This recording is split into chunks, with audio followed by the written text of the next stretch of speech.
My name is Blessing Quebe, and I am the Strategic Initiatives Director with the St. Louis Regional Health Commission. And then you'll see this RHC individual here, who is Angela Brown, our CEO.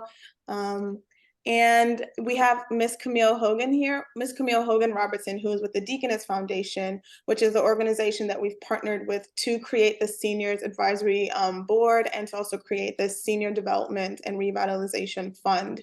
So really the purpose of this fund is to first identify some of the key gaps and areas within senior services to figure out a way to fill those disparities and those gaps. And we created the Seniors Advisory Board, which is comprised of organizations like yourselves that work primarily with seniors and also seniors from the community to help us identify 3 key priority areas to focus on.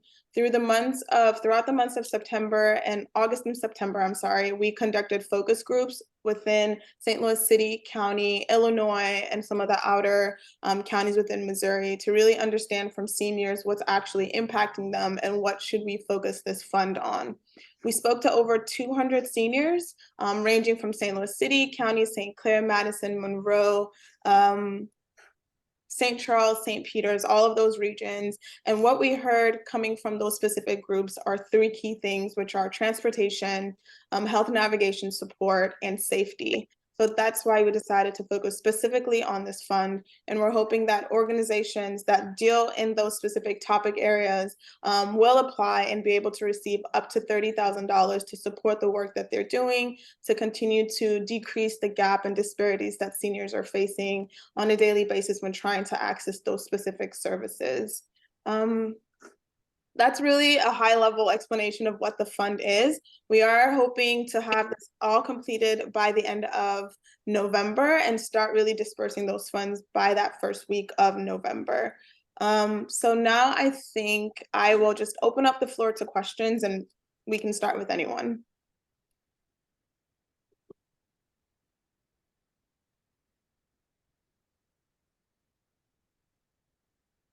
Hi, Blessing. This is Carol Pellerito with Lutheran Senior Services. Thank you for holding this meeting. I just have a couple questions about the fund. Lutheran Senior Services provides care management services for low-income older adults in the St. Louis metropolitan area. So we're very interested in the health navigation piece of the funding. And so my question is, are you all interested in funding current programs or expanded programs? Also, secondly, is there a focus at all on low-income individuals to receive assistance with health navigation and securing benefits to improve their health, like Medicaid, veterans benefits, and so forth? Is there any certain counties that you're more interested in, or is it the entire service area that you're currently looking at serving? Great questions. There's 3 in 1, so I might have to have you repeat at least 2 of them. I only was able to get the first 2. But we are funding current programming. And if there is a programming that isn't yet in existence, but you've already mapped it out and know what it's going to look like, we'd love to also fund those things as long as you're able to really describe in detail what it is that you're trying to do, some of the metrics that you've created to measure how you'll be able to achieve some of those goals. And then, of course, including a budget to kind of help us understand what that would look like. And then for the second piece about low income, yes, we're not necessarily specifically highlighting that it has to be low income, but of course that's important for us to be serving those specific populations. So that if that is a population that you're primarily serving, that's more than okay by us. And then the third question about specific counties that we're looking for, as long as it's those specific counties that have been outlined in the actual application, we're fine with that. This is the first time where we're actually working with the Illinois counties, so St. Clair, Madison, and Monroe. So we would really like to get individuals and organizations from that area to apply. And based on the submissions that I've received so far, it's primarily been St. Louis City and County. But I don't think we're necessarily leaning more towards a specific area than one. But you know, we were hoping that we'd be able to get a couple of folks within that Illinois side represented and applying. Great. Is this a 1-year grant, or is this renewable, or? It is renewable. So we will be expected to spend whatever amount in the 12 months from December, and is that how it would work, or? Camille, would you be able to answer on Yeah, that? it's a Angela? one-year grant, so it will be for a year. I think there will be different iterations of the fund. Again, this is meant to be a participatory budgeting process. So the seniors are a part of our committee. They're deciding priorities. So each year they'll reevaluate what the priorities are and how to continue the fund. But this first round is just for the year. Okay. Thank you, Angie. And then reporting, is there, our program does track certain outcomes that we're wanting to achieve with our older adults to help them with both social service and health navigation issues. So I think based on reading the press release, you're also interested in the social service challenges that impact obviously their overall health. So I'm assuming that could be a part of this as well. Yes. Okay. And reporting wise, will we be reporting out outcomes, or is there any reporting guidelines that you can give us that would help us shape the grant application so we know what kind of indicators you're looking for? At this specific time, we don't have any reporting guidelines in place, but if, based on this call, if that's something that will be helpful, we can create that and send it as a supplemental document. But we really are just looking at, when you do submit the application, we do ask about specific goals that you're hoping to achieve, and then seeing by the end of the funding period and, receiving the funds and actually putting the program into place where you're actually able to successfully reach those goals that you mentioned in the application. One other question, because I know I'm asking a lot here, is part of sometimes with older adults and being able to achieve or to help them with their health and social service needs is providing financial assistance with things like incontinence supplies, nutritional supplements, because some of them can't get those items, which then impacts their health. Would you all be interested, or could that be a part of this grant application process to provide some direct financial assistance to those individuals while they're waiting to apply, and perhaps get some funding through Medicaid or other options? Angie, can I defer that question to you?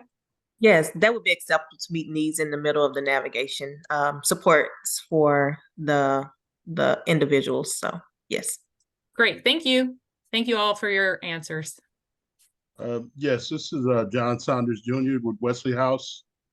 Looking at the application, I see that there are three primary categories. Would it be possible to, if we're looking at two or three of the areas, is it possible to include it in one application or one proposal, or should we do three separate proposals? So, go ahead. I'm about to say you should be able to click multiple Yeah. options so you can do it in one proposal. Okay. Okay. Yeah, I did click the multiple options. I just wanted to make sure that I could, combine all three areas into one proposal. So yeah, that answers my question. I appreciate it. Thank you. Hi, this is Katie with Lindenwood Area Senior Ministry, and I was having some connection issues at the beginning. This may have already been addressed, but are we able to apply for existing funding for programs that are already existing within our organization? Yes. Okay. Does then it have to be some sort of expansion, or would you just fund things that we're already doing as a ministry? I'm still writing. I think it could be either or. If you are wanting to expand a specific program and you can tell us exactly how you're wanting to expand it and the goals that you're trying to achieve with it being expanded, that would be great. But if there's something already in place and you're just trying to supplement it or support it with these additional funds, that works too. Okay, thank you. Yep. Hi, this is Barb Smith with the Center for Hearing and Speech. Hi, Barb. We do not have a specific person that does health navigation. Like, we don't have a health navigation program, but we feel that our audiologists and our staff do that by helping the people find ways to pay for their hearing healthcare, their hearing aids and things, directing them to Medicaid, helping them with applications, applying to different sources. Would that count as health navigation? Yes. Yes. Okay. And the reason why I say that is because we've spoken, when we were speaking to the seniors, there were individuals within a specific organization who may not have had the title of health support or health navigator, but they were doing that consistently with their clients and the seniors that they were working with. So that would certainly work. Great. Thank you. Hi, this is Linda Sanders with Bethesda Health Group. And I was wanting to learn a little bit more about your transportation directive. We have a lot of seniors in our ILs, ALs, and SNFs who need help getting to their doctor's appointment, therapy, just various medical appointments. And sometimes we have to get transportation, paid transportation in to get them to and fro. Is that something that would be a part of this grant? Certainly. And I think I mentioned in the actual application that I think when we hear transportation, we're always thinking transportation to and from medical appointments, but we wanted it to be a little bit more open. So maybe perhaps you need the senior needs transportation to a grocery store to buy groceries, or they have specific personal appointments that they have, like getting their hair done and nails done and things like that, that we don't naturally think of when we think of transportation services and support. So that's why we wanted to open it up to that, but we certainly, would open it up as well to the traditional idea of transportation, which is to health related appointments. 13906. I have a question to piggyback off that. This is Keandra with Family United Adult Day Center. Hello. And we currently have an adult day center where we provide free transportation. Will it be acceptable if we needed an additional van or transportation? Will it be acceptable for us to ask for money to support that? Angie, can I defer that to you? Yes, that would be acceptable. Those are some of the concerns that were raised by the seniors, like getting to some of their day programs and other support. So as much as we can be more expansive of thinking beyond just medical care, I think that was a lot of the feedback that Blessing and team heard out. So yes. Okay. Thank you. Hi, this is Alyssa Banford with Easter Seals Midwest. Hello. Hi. So we serve over 350 individuals with autism and developmental and intellectual disabilities in independent living. We connect them with nursing services to help with their ongoing needs. Over a third of our clients are considered seniors. Is it okay that a percentage of our clients are seniors and not the vast majority? Yes, that is fine. Okay, as long as the majority are represented in the population, that will work. absolutely. And then also, are you willing to fund programs partially paid by Medicare or Medicaid? Yeah, as long as it's a supplement and not, double dipping funds, that will be fine. Yeah, of course. And then last question, how many applications are you planning to fund? I believe we said 7. But I can't give a concrete number right now. I really think once we get all the applications in, we do want it to kind of, Angie, let me turn it over to you. It's really based on, so we have a budget, I think it was 350,000 that we have to spend. So it will be determined about the amount of applications we get and the request for funding. So that could vary. And, we're trying to spread it around to all of the areas that Blessing mentioned. So we can't say a hard number, but I think we did up to 30,000 what was included. So we kind of divided it that way. But definitely that would vary by the requests that come in. And I will say a part of this, we're also doing a collection as we think about future years. So having the information of all the services that you provide, I think there's a question about that. There could be different opportunities through Deaconess Foundation for you to be eligible for other opportunities down the line as well. And so while this is a limited program for 1 year, we are thinking about future iterations and future ways to make sure that we are filling gaps for seniors. And so the information you provide is also helpful in thinking about how do we set up the fund for future iterations as well. Thank you so much. Thank you. Thanks, Angie. Hi, this is Tracy Smith with Jefferson County Community Partnership. Hi, Hi. I have a question in regards to, are there any limitations on the funding? So if we choose the category, which ours would be around the safety category, but are there any limitations in terms of like what you want to support versus what you don't? Like our program is supported by a couple of different funding streams. And so is it direct services versus, I'll say, some payroll or something like that? I don't think so, but I'll turn it over to Angie if she has anything else to add. Yeah, so definitely within those areas, we understand the need for team and staff, but are looking to fund the actual service that are going out to community. And so that's neat. We do want to see people actually receiving the services. So it's having staff is able to make sure those services out there, that's definitely understandable. So to answer your question is yes. And we want to make sure that we are paying for the services as well. Yes, so it could be a mixture then, I would say primarily the going out to the seniors, yeah. Correct. Let's see, I this had is, this is Sandra again. I had a question about the 501c3 status. If we do not have a status of that, but we do have a sponsoring partner or a sponsor, what do we need from them, or what should be collected, and how do we satisfy the application with that?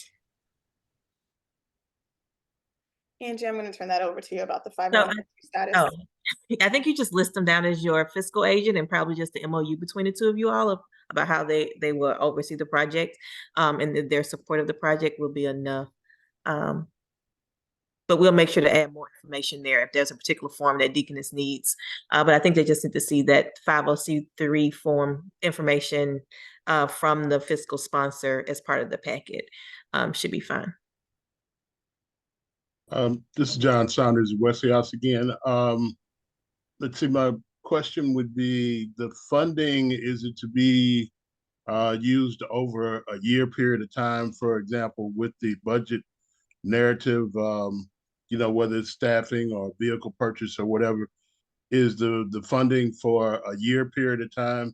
I know you said that you're looking to distribute the funds in December, so programs wouldn't be able to be kicked off until January. So is this to be spread out for a year, or is there a certain time limit to expend the funds? Within the year. So whenever we get the contract signed, I think we talked about having them out by the end of November. So essentially December 1st, understand the holidays, but within that year period, if you spend it all at once, that's fine, or over that time period as well. So just within that year period. Okay, thank you. And the contracts will have the time frame in those, so that we can be aware. Okay, thank you. This is Will with the YMCA. Would some of these fundings be in the application? Would you even consider funding, for lack of a better term, seed programs or pilot programs to see what type of impact we can make and see if we can make them self-sustainable for future years? Would that be a type of program that would be considered for funding? Yes.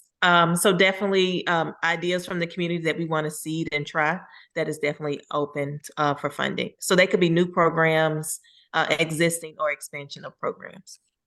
And to follow that up, to clarify one question from earlier, so you are open to operational requests as well as capital expense, it sounds like. Is that accurate? That is accurate. Perfect. Thank you so much. Hi, go ahead. Sorry. Alyssa Banford with Easter Seals again.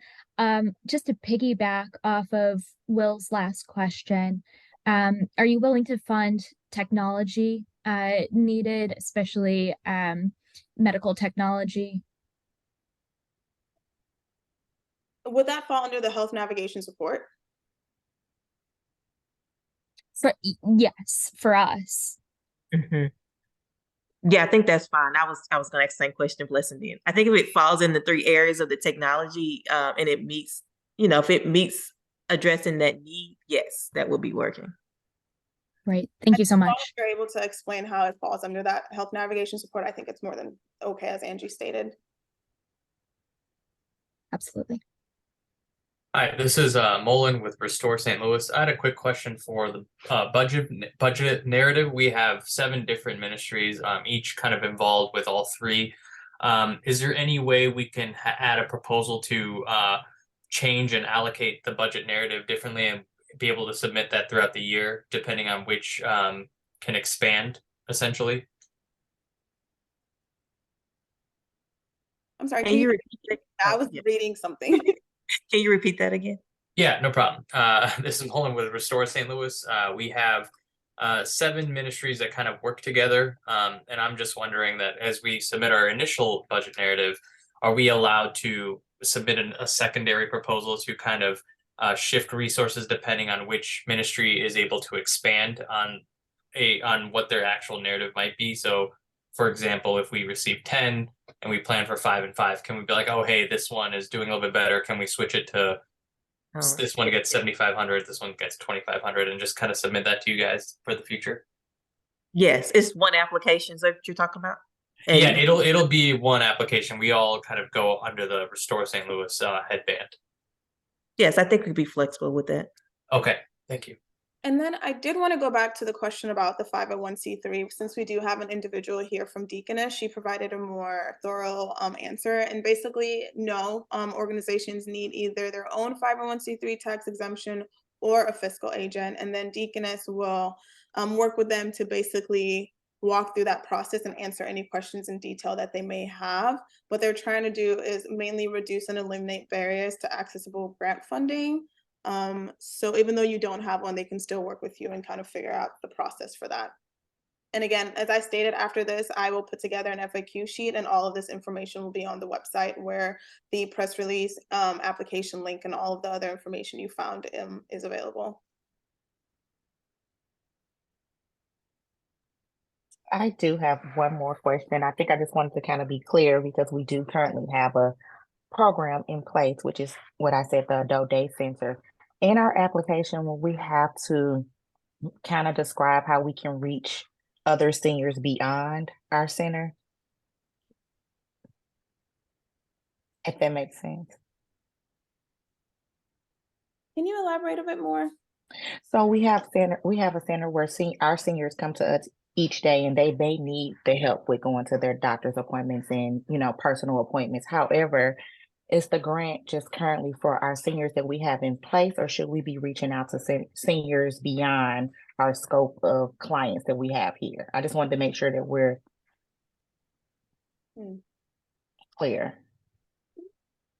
Yeah, so I think it would probably vary. So serving your clients was definitely acceptable. If you think about how can you grow your clientele to get more services out of the community that we can help, that will be even better, right, for us, because we're trying to get people who don't have the services. But I know when we did a lot of focus groups, we went to a lot of senior facilities where they were in need of services for the existing population, and they were talking about some of the gaps in services for where they currently are. So we understand that there are current gaps in many of the senior facilities already that need to be met. And so it is, I would say, a both and. Okay. Thank you.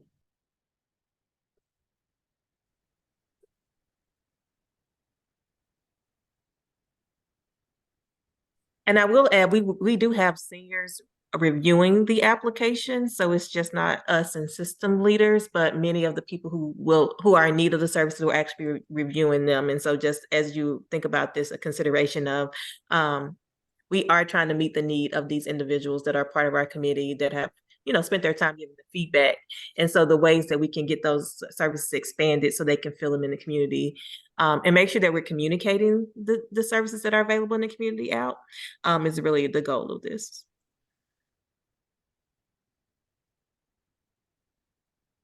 Carol Pellerito with Lutheran Senior Services again. Just a quick question. So you would fund under health navigation, telephone navigation, so providing that service over the phone so we could reach more people and help them with coordinating those benefit applications? So are you saying to purchase more telephones to be able to reach more seniors through those means of communication, or? So basically, having a social worker where an older adult calls and is confused on how to fill out forms doesn't necessarily, or what benefits they're eligible for, educating them about those benefits to help them, be able to access doctors or access Medicaid or things like that, and doing that primarily over the phone, and then maybe needing, if they don't need the in-house or in-person case management, but just needing more telephone assistance on a ongoing basis for a month or so. Is that something that you'd be open to in regards to the health navigation piece? Yes, definitely. Great, thank you. Hi, this is Herta with Faith in Action, Edwardsville, Glen Carbon. Hello. And my question are you gearing the money more for program, or is it even between administrative and program? In other words, if we need a retention specialist, somebody who's going to be following up with the population we're serving, would we be able to apply for funding for that responsibility? I would say yes, but I'll defer to Angie to kind of add more to it. But from some of the questions that we've had so far, I think it's similar to some of them, but yes. Although we do want it to be more programming, we understand that there's staffing supports needed. So I think it could definitely fund that as well. Thank you. Mm-hmm.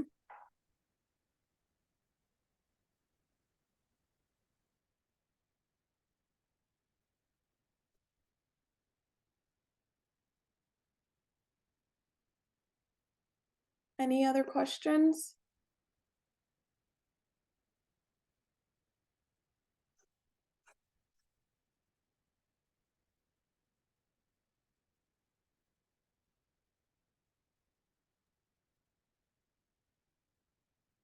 This is Herta again. I'll ask one last question.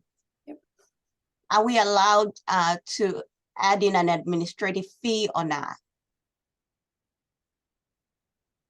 I'm going to defer that to Angie, or can you talk a little? Yeah, I'll defer to her. Administrative fee. Oh, so indirect fee? Indirect, yes. Yes, I think we can. I don't know if Camille can respond. These are some more of a deaconess requirements, but it seems like it would be acceptable. But again, that does take down the funds that we're trying to get to direct service. So I think just making sure that you consider that in terms of the way you build your budget. Correct. Okay. And for some people who have fiscal agents, we understand that there may be some indirect costs to support the fiscal agent. So I think those are definitely allowable. What's the allowable percentage? Camille, do you have that? Do you all do? I'll 10%? add, I'm going to double check on this, but I don't think we have any requirements around it. Okay. Given that everything is general operating, you do have incredible flexibility on what the funds are spent. But as Angela is mentioning, it sounds like the advisory board is committed to a lot of the funds going to direct services and then building in other general operating funds around that. But it's really not very restrictive. Thank you.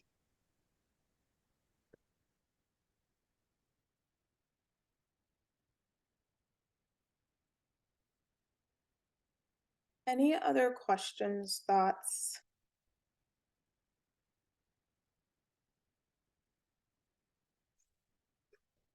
I'm also going to drop my email in the chat just in case a question pops up after this conversation. You can feel free to send it to me as well. Hope everyone got that.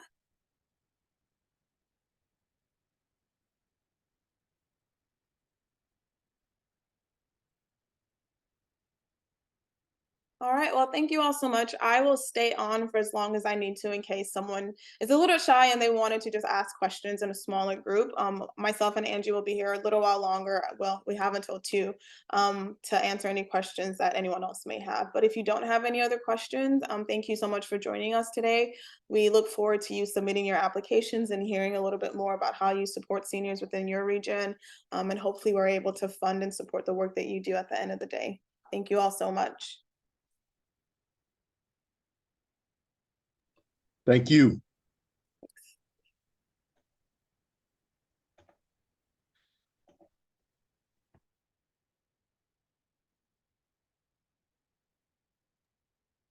Can I ask you, had said there would be an FAQ coming out. When do you expect that to be posted?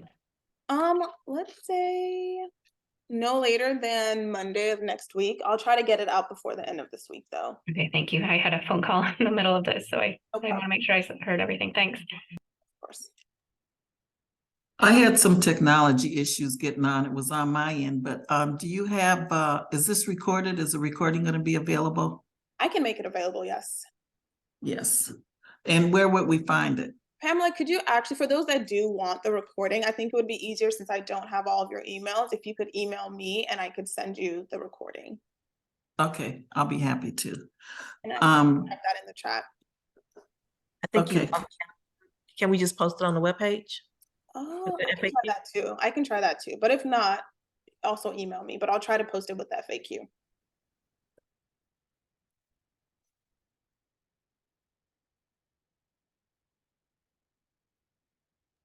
Any targeted areas in St. Clair County? No. As long as they're in St. Clair County, it's fine.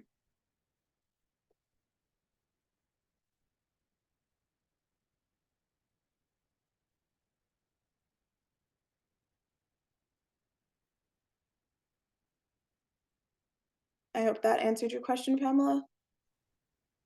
Yes, I'll wait for the recording. Okay. Thank you very much. Thank you. You probably mentioned this, but I joined in just a little late. When is the deadline? I think it's end of this month, October. No, The 31st. The 31st, yeah, October 31st. October 31st. Thank you. And did I hear you say you're going to post a RFQ? Or is FAQ is the application that we saw on the site, not the one we're to use? That is the application. So the FAQs is just a collection of all of the questions that you all asked today that individuals may have if they weren't able to join this call, that's stopping them from completing the application, just to give them a little bit of a guideline. Yep, and answer anything that they may have. And the priority is direct service. Yes, but we understand staffing and support is also important, so. Right. Well, I guess it would be staffing to support the direct service, right? Like if you have transportation, it would cover the bus. You can request funds for a bus driver to drive the bus for seniors to pick up medicine. Yes, and I will just as an example, thinking about the budget too, just since it is a one-year program, making sure that it's something that is sustainable. But yes, that is an example. I'm going to follow up on the question that was asked earlier about the administrative fee regarding the budget. But to clarify, no, we don't have any restrictions on how much or what percentage you're allowed to ask for. Again, it's general operating, and like RHC is mentioning, they want to lean into direct service as much as possible. So what I will recommend is we do have space on the application for a budget narrative, and feel free to explain what the funds are used for and why and how everything ties in together, but it's up to each applicant to determine the percentage of how the funds are used. Thank you, Camille. And I know you guys mentioned that it was a 1 year. We had up to 1 year, but did you say that if the program ended in 6 months or we use the funds in 3 weeks, that will be okay as well? It doesn't have to stretch out over the year? Yes. Okay. Right. Mm-hmm.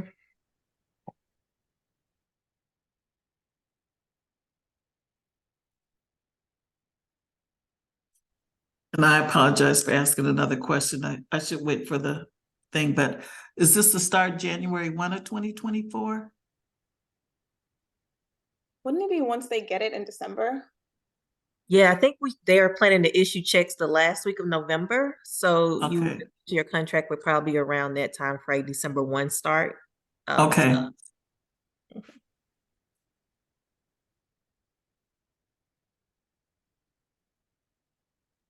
Thank you. I'll wait for the recording. Thank you, Pamela.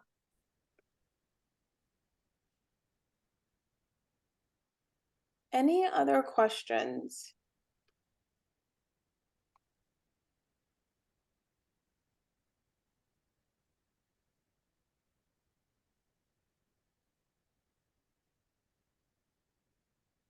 So if you have a senior citizen that is 54 years old and will be 55 in 6 months, is that allowable or not? I think that's fine. We're just looking for your general target population to be seniors, not necessarily the individuals. Yeah, understood.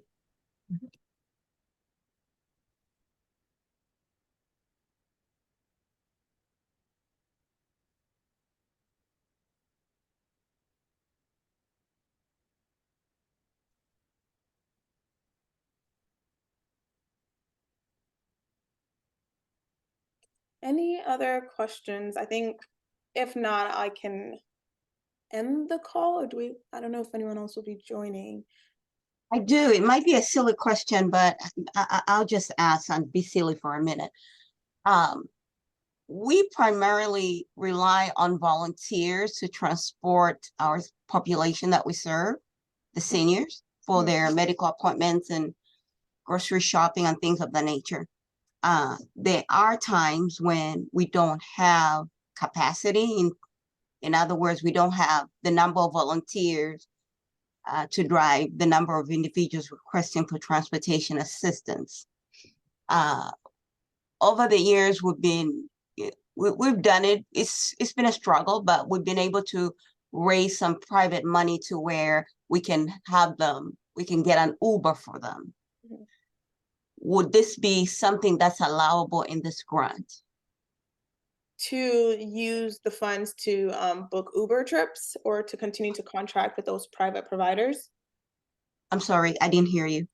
So are you asking if the funds can be used to continue contracting with private organizations like Uber to fill the gaps that you're having with volunteers? Correct. Yes. It's not an everyday thing, but we tend to experience that during the winter. Yeah. Yes. And I want to reiterate that we have tried to make this application process as simple as possible to make sure that it's not, and also less restrictive, just Okay. because we do understand that there are multiple ways organizations are serving their seniors. As long as it falls within that transportation, health navigation support, and safety bucket, and you're able to Okay. describe exactly what it is you're doing and provide that budget narrative, it should be fine. Okay. Thank you. Yes.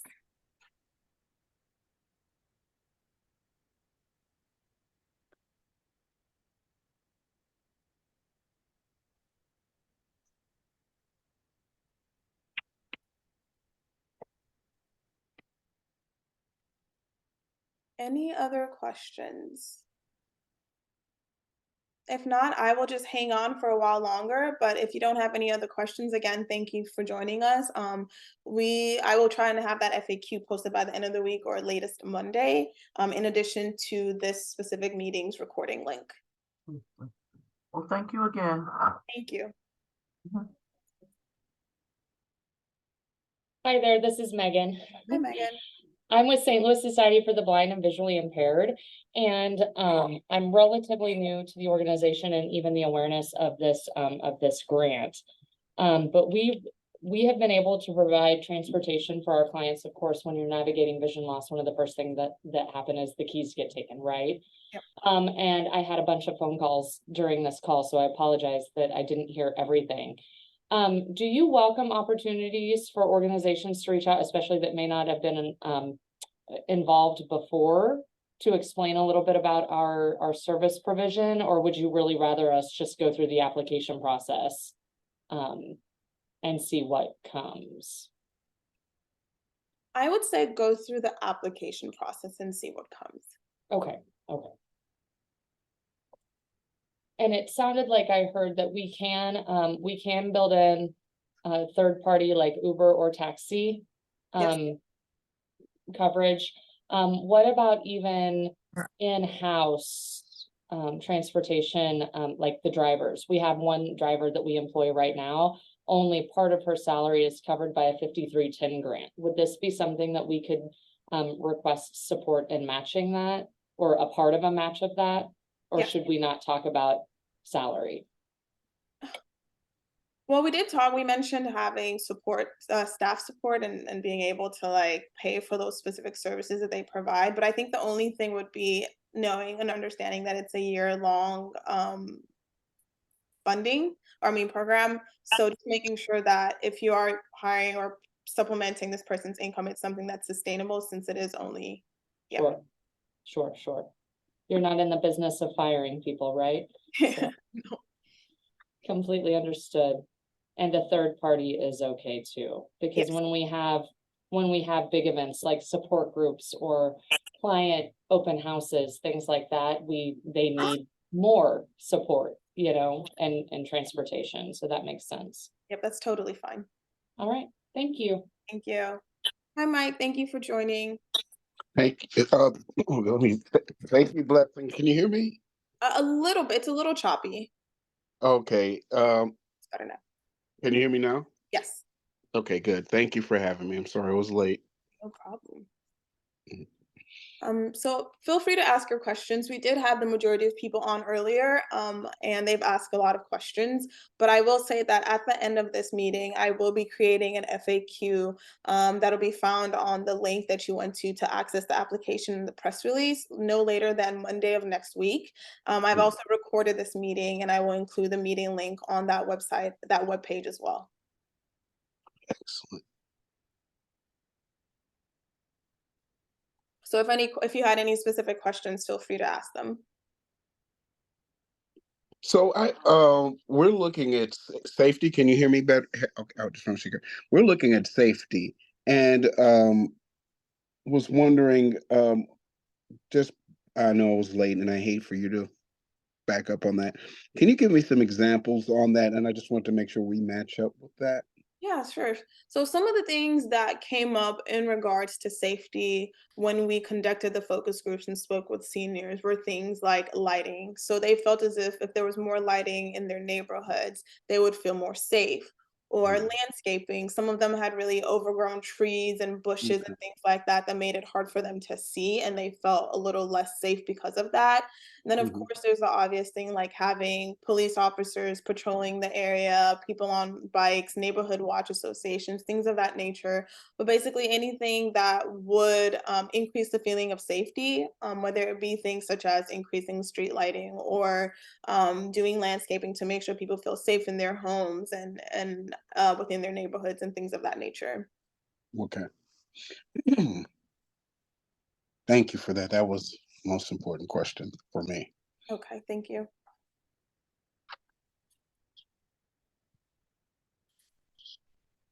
And I'm sorry. The other question was, and the determination letters will be sent out if in early 2023 or late, I'm sorry, late 2023 or early 2024.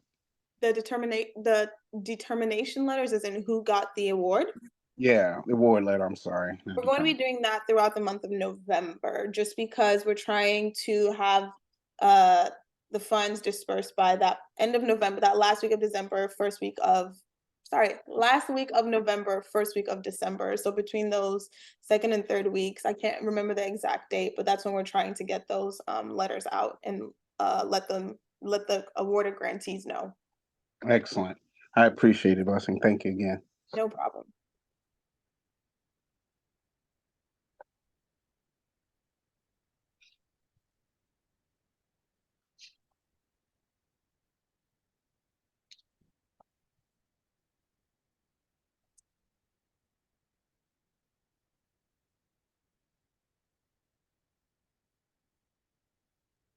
Well, Mike, I did mention to everyone else, if you don't have any other questions, that's fine, but I will myself, RHC, Miss Angela Brown, and Camille will hang on for a while longer just in case anyone does have any additional questions or anyone else pops in.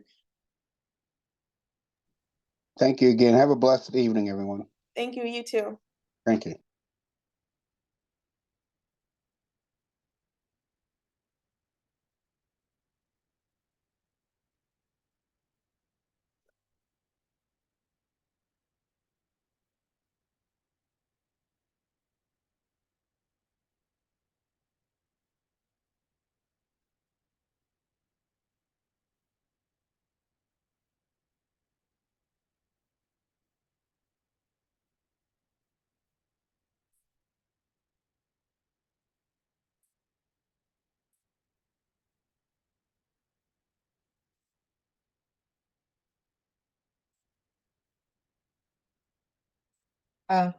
Blessing, I have a question, sorry.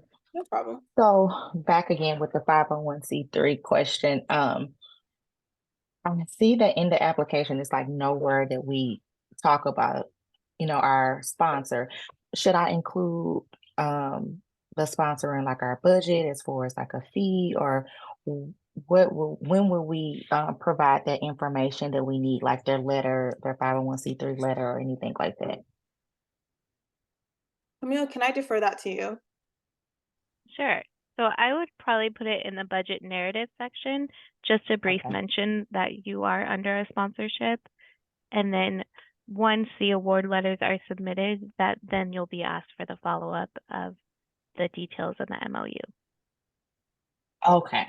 And then I do see that if we did not have a sponsor to reach out, is it certain sponsors or qualifications that they should have? If I just want to make sure that our sponsor is adequate.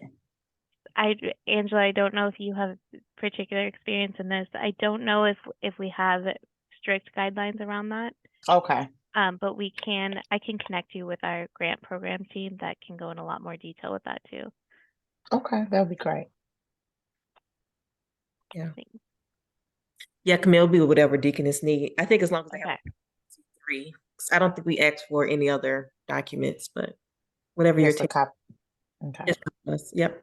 So. Okay. And if for whatever reason the particular one you had in mind wasn't working, Deaconess will work with you to find a sponsorship that works. Okay. Okay. That makes me feel good. Thank you. Thanks, Camille.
Megan, Juliet, did you have any other questions?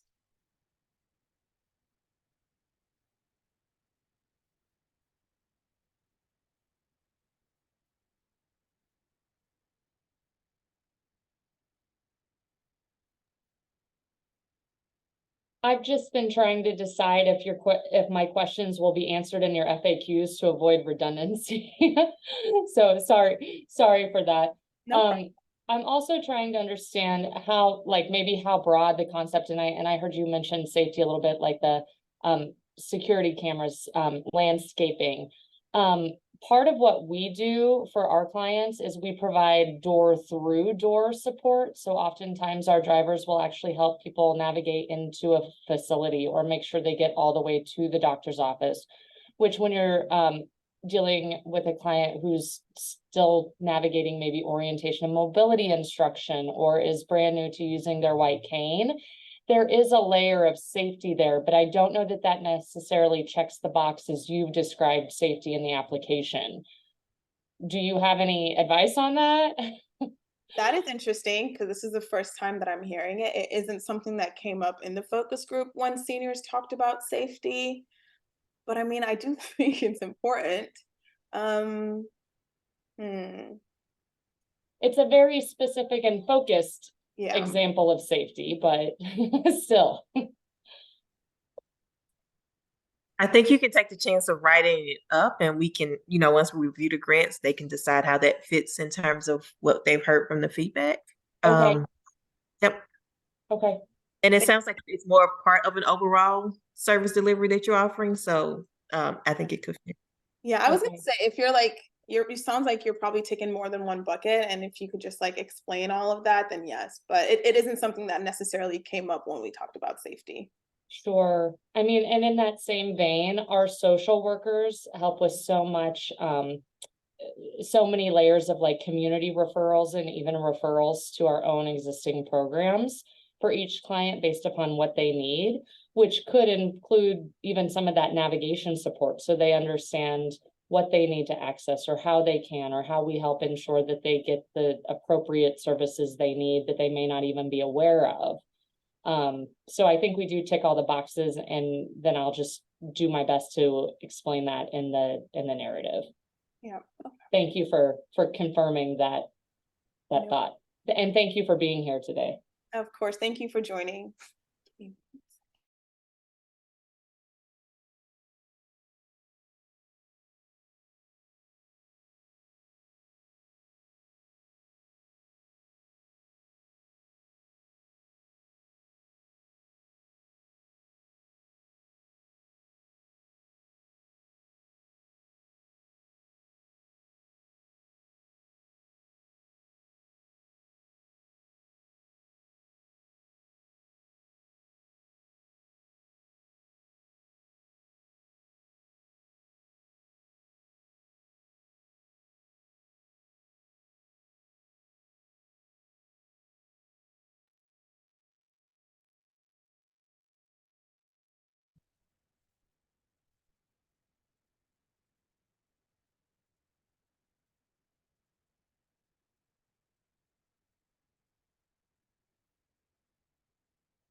Juliet,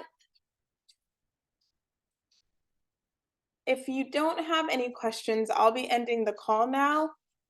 But if you do have any questions, I'm not sure if you're hearing me. I did include my email in the chat.